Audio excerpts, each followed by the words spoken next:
you. Hope you're doing well wherever you are out there in the world. I am flying solo today.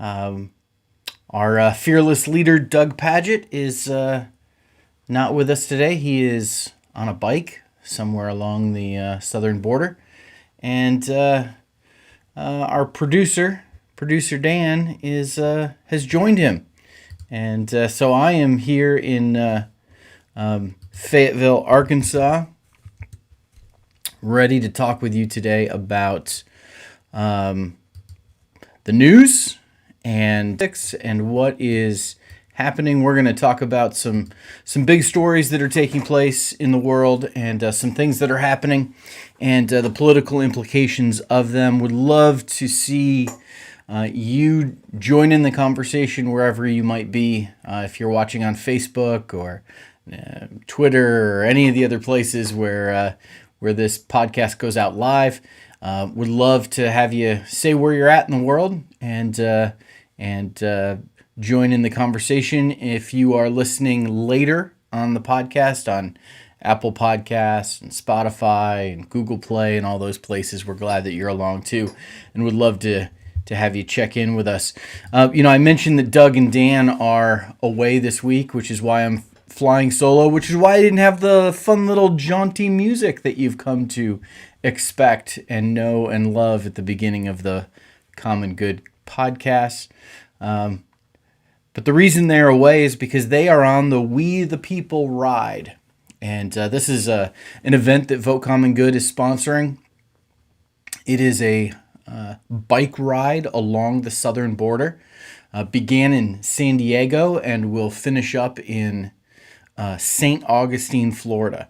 We'll be going all the way across the country along our southern border, trying to bring some awareness to the need for a common good border and immigration policy.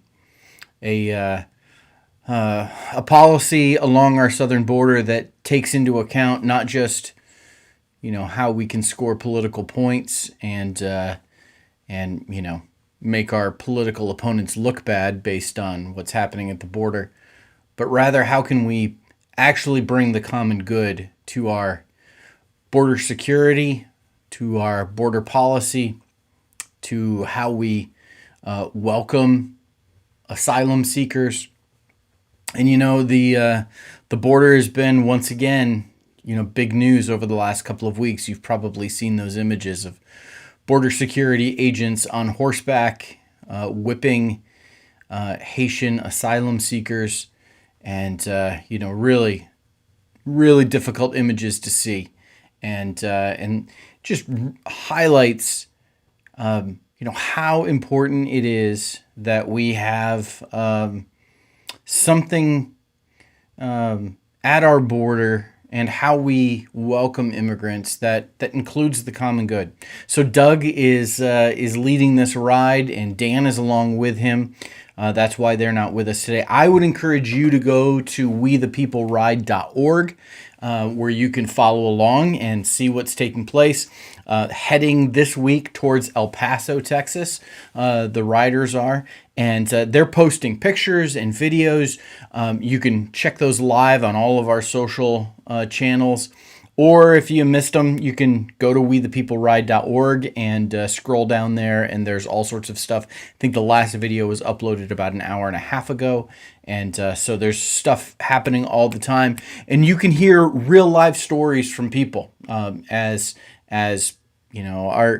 our friends are heading along the border, having interactions on both sides of the border with people, collecting their stories, and you can hear those. So I really urge you to check that out. It's a really important thing that we've got going here at Vote Common Good, and I encourage you to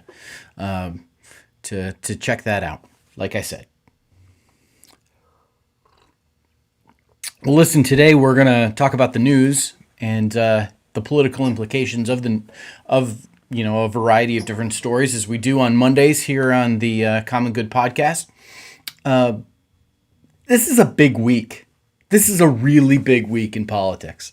I don't know if you've got the if you've got this sense, but I've got the sense that we are moving out of kind of the summer doldrums and past the holidays of Labor Day and all of that, and school has started, and now things are about to get serious. And this is a big week. It's a big week because so much of the president's agenda is going to be voted on, and we're going to see what impact there will be with having a Democratic majority in both the House and the Senate, barely in the Senate, but it's there, and what kind of impact that will be.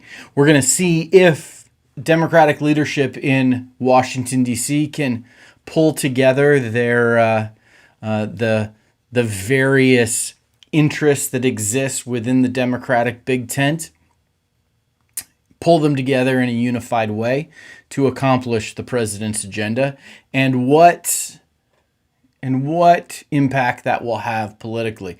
I got to say, if they're unable to do it, I think it's going to be a huge defeat for the president. I think that the president, whether this is reality or not, whether the optics reflect the truth or not, I think the real danger zone that the president is in is that he is running the risk of a narrative being attached to him. I think that there's a narrative that could stick very easily to this administration, that they've got the best intentions, but they actually can't get stuff done. And I fear that type of narrative, that type of brand could be labeled, could stick to the president, whether that's true or not. I think that there's a number of situations that if you look at Afghanistan, you look at the Delta variant coming about, you look at jobs reports not being what they need to be, and then what's going to happen this week is absolutely crucial, where the president has really tied his political fortunes to his Build Back Better financial and economic agenda, as well as the infrastructure bill. And if those things aren't able to get passed, I fear that people are going to begin to think of Joe Biden as someone who, has the best intentions but can't execute, can't get the job done. And I don't necessarily think that is the case, but I think that's the political brand that he could be tagged with, and that's going to be tough to shed, I think. So what's happening this week is there's going to be a vote on Thursday on the president's infrastructure bill. Doug and I have joked often, both in this podcast and our previous one, which we called "This Guy's Got to Go," which was our weekly comment on all things related to Donald Trump during his presidency. Infrastructure has become kind of a joke in politics because of Infrastructure Week.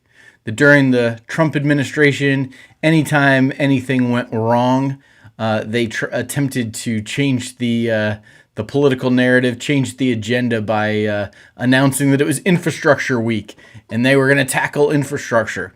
It was always a farce. It was always a joke. It never was serious. The Biden administration has made infrastructure a very serious component of their agenda, and have a $1 trillion infrastructure bill that has bipartisan support. Because seriously, who doesn't want better infrastructure? This is a key thing across the board for Republicans and Democrats. The problem that exists is that progressives in the House are telling Nancy Pelosi that they're not going to vote for the infrastructure bill if the Build Back Better spending bill, the president's economic agenda, is not passed. They want that done first before they're going to vote for the infrastructure bill. The problem with that is that moderates in the House and Senate, particularly Joe Manchin, has indicated that he will not support that. And so Democratic leadership, Nancy Pelosi and Chuck Schumer, are really in a tough spot here, trying to walk this fine line between progressives in their caucus and moderates in their caucus who don't see eye to eye on spending and are, it feels like a game of political chicken that is existing. And then to complicate all of this, on top of all of this, this spending bill is needed to essentially keep the government open. We have we have these continuing resolutions that get passed in lieu of a budget that fund the government for a certain period of time, and then they run out, and another one needs to be passed to fund the government. And if those aren't passed, the government shuts down, and people get furloughed and parks close, and we had during the Trump administration the longest government shutdown in our history, and one of those is looming now, and will take place, I believe, on Friday, Thursday night, midnight, Friday morning. If this spending bill doesn't get passed and a continuing resolution doesn't get passed, the government will shut down. Now, that can be one of those things that, whoever controls Congress at the time that a shutdown happens, typically it hurts them politically. And so with this shutdown looming, one of the problems that exists is that Democrats have included in their continuing resolutions, in their bills that fund the government, an increase in the debt limit, which allows the U.S. not to default on our debt. And for those of you that have listened on Fridays, as we talk science and economics on Fridays typically, and our favorite economic professor, Fadl Kaboub, has been with us at times on Fridays talking about modern monetary theory. I got to talk to Fadl about the debt ceiling and how all of this works. So I'm not an expert on this stuff, but if you follow Fadl on Facebook or Twitter, hopefully he'll have some commentary on that, and maybe we'll be able to talk to him soon about it. But there's this fear that if we don't raise the debt limit, we'll default on our the things that we owe as a country. All of that could just be an illusion. But Republicans are saying they're not going to support raising the debt limit, and Democrats have that included in the spending bill, which means we are in this position now where we're going to see who's going to fold, who's going to crack under the pressure. Will it be the progressives in the Democratic caucus who go ahead and pass the infrastructure bill, even if the Build Back Better spending bill isn't passed by that point? Will it be the moderates? Will it be the Joe Manchins who crack under the pressure and support the spending bills? Will it be the Republicans who crack under the pressure and don't want a government shutdown to be blamed for that to happen? Will it be Democratic leadership? Will Nancy Pelosi and Chuck Schumer be able to control their caucuses and rein them in and make this happen and do the political maneuverings? It is a big, big week, and frankly, I think that the fortunes of President Biden really depend on what happens this week. So next week when we get together to talk about this stuff, maybe we'll have some results to talk about. But this is the anticipation. This is the where the rubber hits the road on politics and what it all means. So be watching this week to see how all of this shakes out. It's a big one. You know who else who had a big week? I say, kind of sarcastically, Donald Trump, that former guy, the twice impeached former president, the one who lost more votes than any presidential loser has. His opponent got more votes than anybody. He's not going away. This guy is not going away. He's not going away. He's like a bad rash that you go see your dermatologist about, and you get some medicine, and you put it on there, and you think, okay, I've got a little bit of relief, and then the next morning, there it is again, and it keeps spreading, and it gets worse and worse and worse. This guy is not going away. Reports over the weekend, Trump saying that, pretty much the only thing that's going to keep him from running again in 2024 is a bad call from a doctor. I don't know if any of you out there are doctors, but if you are, could you please call Donald Trump? Could you make that call now and say, listen, Mr. President, we've got some bad news. You're not going to be able to run for president again in 2024 because, I don't know, make something up. Your bone spurs are flaring up. Trump also said in this interview, speaking of doctors, that he basically did everything the opposite of what Dr. Fauci told him to do. And we wonder why nearly 700,000 Americans have died of a disease that has spread like wildfire across our country because of inept, incompetent leadership from our former president. How ridiculous. Now, I'm not sure. I have consistently gotten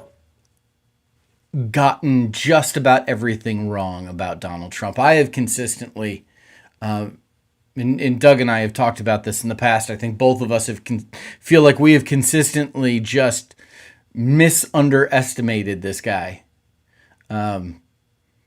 We have consistently thought, well, he's not really going to run for president, or he's not going to win the Republican nomination. He certainly is not going to get elected president. He's not going to last as president. He's going to, resign, or, there's going to be some scandal that takes him down.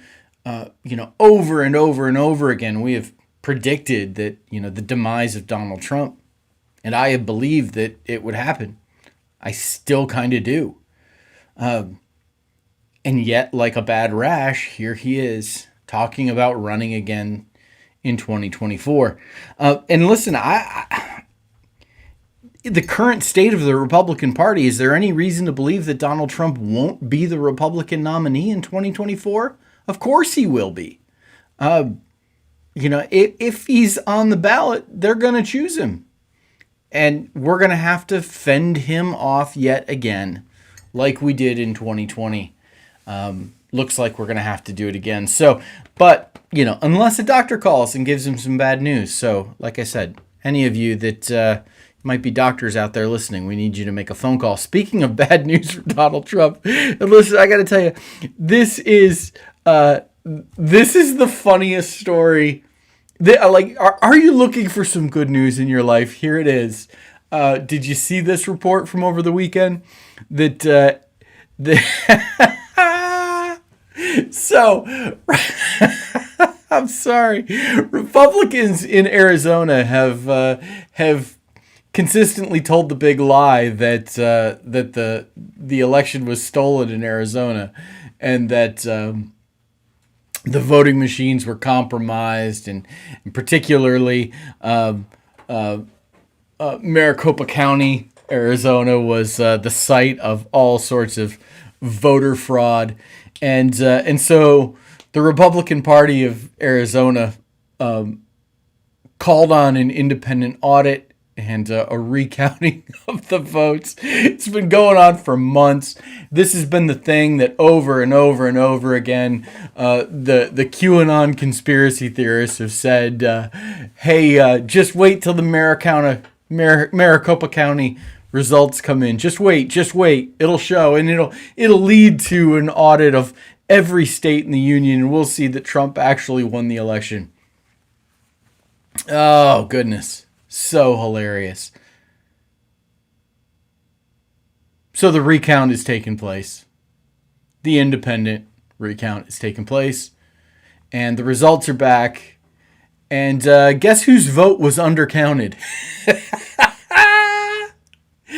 It was not Donald Trump's vote. He did not win Maricopa County. He did not win Arizona. He did not win the election. In fact, Joe Biden's vote was undercounted in Maricopa County. Joe Biden won Arizona by more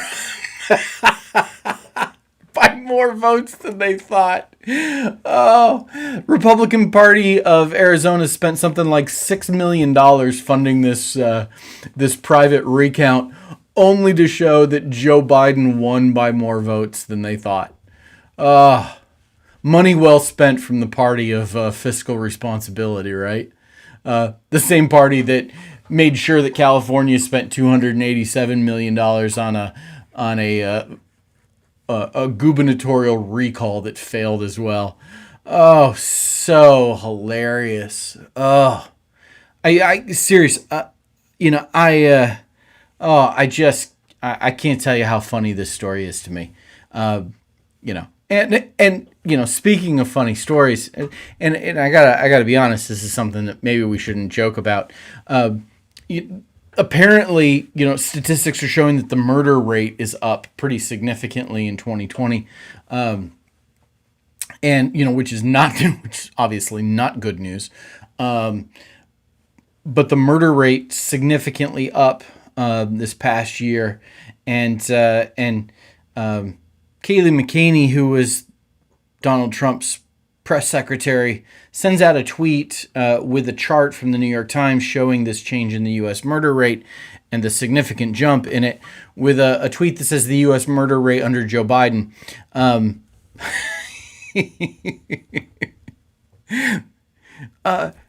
Does Kayleigh not remember what she was doing in 2020? Wasn't she in the White House as the press secretary for President Donald Trump during 2020? This is not the U.S. murder rate under Joe Biden. This is the U.S. murder rate under her administration, under her boss, Donald Trump. This is like when Trump tried to have those campaign commercials that showed, riots in different cities in the midst of, the George Floyd protests, and they, so much of the unrest, and there was kind of this fear mongering. This will be Joe Biden's America. No, Donald Trump, this is your America. This is happening under you. This is a result of, if we're going to put this on presidential leadership, you're the president while this is happening. Kayleigh, Donald Trump was the president in 2020 when there was this gigantic spike in murders. Oh my goodness, these people. Oh, just no self-awareness. Just everything is about trying to score cheap political points. Everything is about trying to make yourself look better, trying to make your opponent look bad without any self-awareness. It's just hilarious.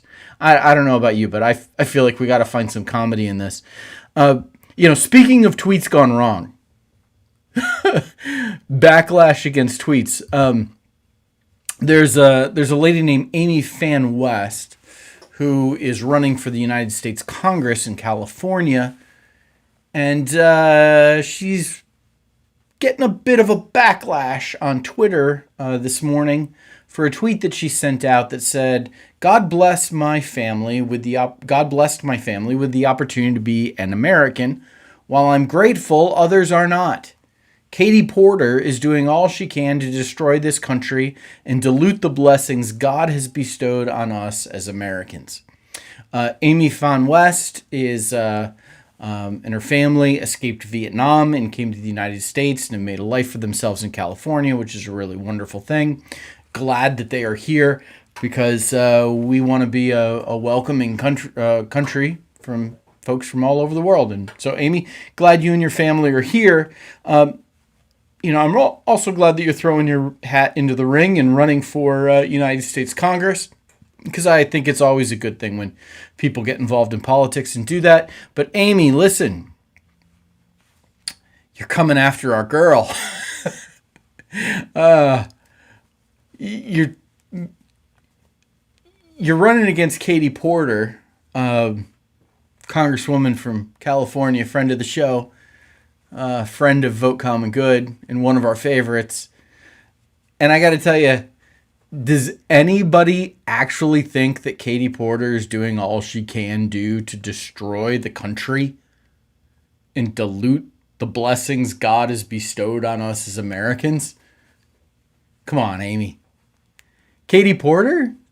Single mom. Katie Porter, who wears the Batgirl costume on Halloween to the House committee hearings. Katie Porter with her whiteboard educating not just Americans but CEOs who ought to know better. Katie Porter, Vote Common Good hat while on vacation and posting pictures of it on Instagram. Katie Porter is doing everything she can to destroy America. Amy, come on. Come on. I think at this point, if I had to put money down on who I think will be the first mom in the White House, I might put my money on Katie Porter, because she's the best. And Amy Fan West, listen, I'm really glad you're running for Congress. I cannot wait for Katie Porter to destroy you in the election. Because Katie Porter is not doing everything she can to destroy the country. She is almost single-handedly bringing wisdom and grace, confidence and leadership to our political discourse, and I love her. And the fact that you are getting, kind of, as they say, dog walked on Twitter, today because of this tweet is making me laugh. I also am laughing because Katie Porter is trending on Twitter now, with all of the people talking about how they're donating to her campaign as a result of this tweet from Amy Fan West. So, and if you love Katie Porter as much as I do, if you're listening, why not jump in and donate to her campaign as well? Well, listen, one more story I want to talk about before we get out of here today, and that is today's a big day in New York because today's the deadline for healthcare workers to be vaccinated. And so there's a big question mark of, does this mean that the health system in New York is going to be crippled under the weight of unvaccinated healthcare workers losing their jobs? And kind of there's this very specific story that's happening in New York and the questions about that. And then kind of a broader story about vaccine mandates and what they mean for us as a country and what they mean politically and how they're all going to play out. And, if people are just going to say, hey, I'm not going to work at all. If I have to be vaccinated, I'm not going to work.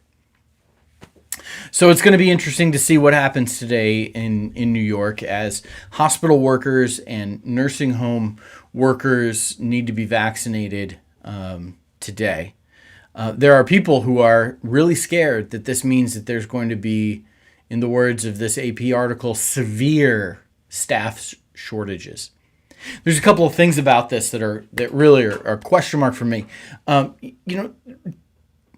Don't we expect that healthcare workers would understand the value of the vaccine and would be vaccinated? That they would have been vaccinated already and not kind of forced to be vaccinated by a mandate with an ultimatum, either get vaccinated or lose your job. I would have thought that we would be at a place where these folks, like this wouldn't be an issue with this particular industry, with this particular sector. And yet it is, apparently.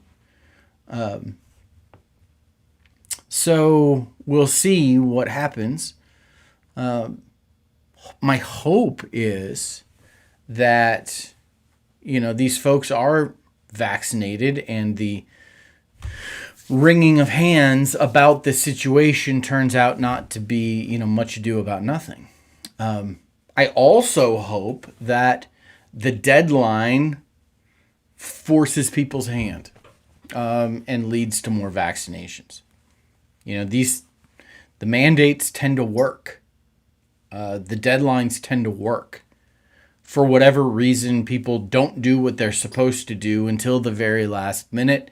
And so hopefully there's lots of people in New York getting vaccinated and not losing their jobs as a result. Now, if we have, and you see from time to time, there's news reports and you'll see a group of healthcare workers gathered outside of a hospital with signs saying, medical freedom and those kinds of things. And we don't really have any sense of are those protests significantly representative of a large number of workers? Are they, as we call it in the political world, are they astroturfed?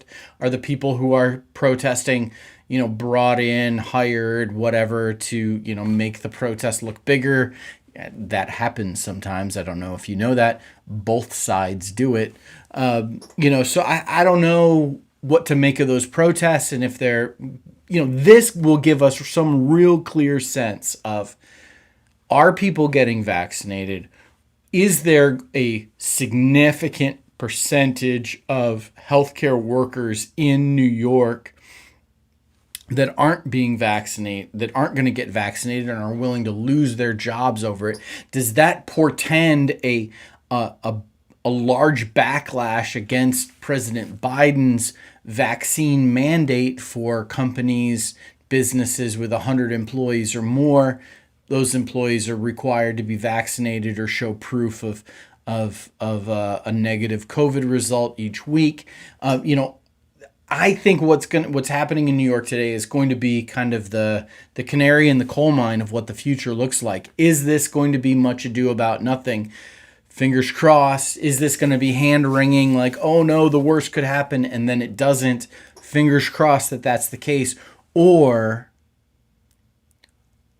are battle lines being drawn? Are people digging in? Are people becoming so committed to their position that they're willing to lose their job over it?